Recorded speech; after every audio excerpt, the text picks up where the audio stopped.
Hi, this is Stephen McLean. I host the Finance Leader podcast, and this is bonus episode number 5. Today, I am talking about when our organizational culture gets in the way when we are faced with a crisis. Those who have worked for an organization with a strong, well-defined culture and an easily believed set of shared values know that it can carry us through adversity and through tough times. It defines who we are and what we are going to achieve. I served in the United States Army for well over 20 years. It was a career for me. The U.S. Armed Forces has a strong organizational culture of being ready for the next conflict. In the military, we train hard, and we train every day. What do you think happened when the COVID-19 crisis hit America and then started to hit the armed forces? Well, the reality of social distancing and the need for close training clashed. An organization with a strong organizational culture, who loves to train, who loves to work closely together, clashed with this new concept of social distancing. The Army still wanted to train. It's what the Army does. But also the force must be protected. You must separate our soldiers in order to protect them, in order to save them, in order to have them ready for the next conflict. However, leaders struggled with this because of the strong organizational culture that the Army has. We train. We work closely together. We don't social distance. That's what an Army does. In the Army, you see your people every day, no matter what. There is no calling in sick. You have to get up every day to report in. You report in to your duty place. You work with your people every day. If you're sick, then you go see a doctor. You get evaluated.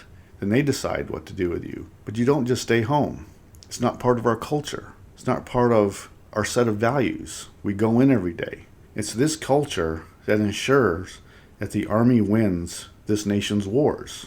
Now, the U.S. Army has to separate and then not see each other. And what do you think happened? There's a clash between that strong organizational culture and the need for social distancing. It was tough for some leaders to see that. It's still tough. It's still tough to process that you're not going to see your team every day, that you have to separate, that you have to get away from each other in order to protect each other. And the question that always comes up, but we have training. In order to prepare for the next conflict, you got to train.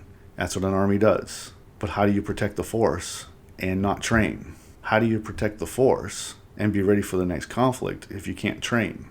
That's the question and the problem that Army leadership is facing and continues to face. A strong culture and a powerful set of values helps us to achieve excellence, helps us to win under the conditions the culture was based on. A military force needs to train and must operate closely together. But how do you adapt in extraordinary times? What happens when you have to go against that strong organizational culture and you have to go against your gut and you must act to preserve your workforce? This concept is going to intrigue us for a while. How do you overcome the group think of our own strong culture to adapt to a different type of crisis? This is going to plague us for a very long time. This concept of once you are faced with a different type of crisis or a different type of emergency, how do you go against what you've been taught and how you've been trained, how you've been brought up through an organization that we have to train and be ready, but now you've got to get away from each other. You have to operate with a different view.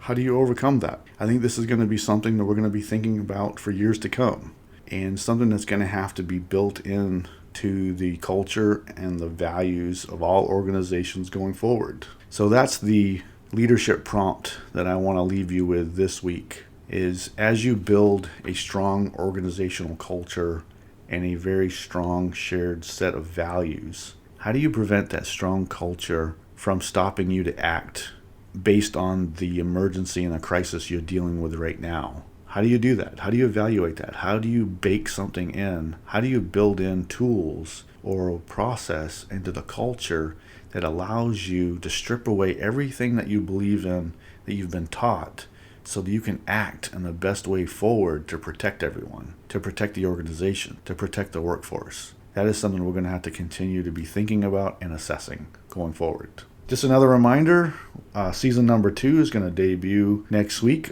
on April 28th. Really looking forward to bringing you the first episode. The topic of that first episode is going to be overcoming adversity and becoming more resilient. I see a new type of leader emerging from this situation that we've been dealing with now for the last couple of months. I believe that new type of leader is going to be forward thinking. This person is going to be more agile, more creative, more flexible, and one who is going to be extremely person-focused and long-term oriented. So really looking forward to bringing that episode to you. And another reminder that the intent and goal of this podcast is to bring leadership development to the finance and accounting profession, because I believe that we are very technically savvy, but very poor in leadership skills. I do tend to believe that managers in finance and accounting tend to micromanage and only focus on the numbers instead of the team. And I just want to bring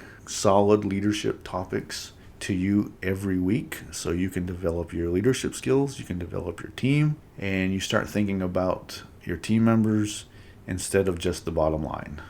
Because I think if you put your team members first, the work flow will improve and you're going to be able to do a lot more, and you just don't realize it. So looking forward to bringing you season number 2. And now I'm asking you to all go do great things and continue to set a great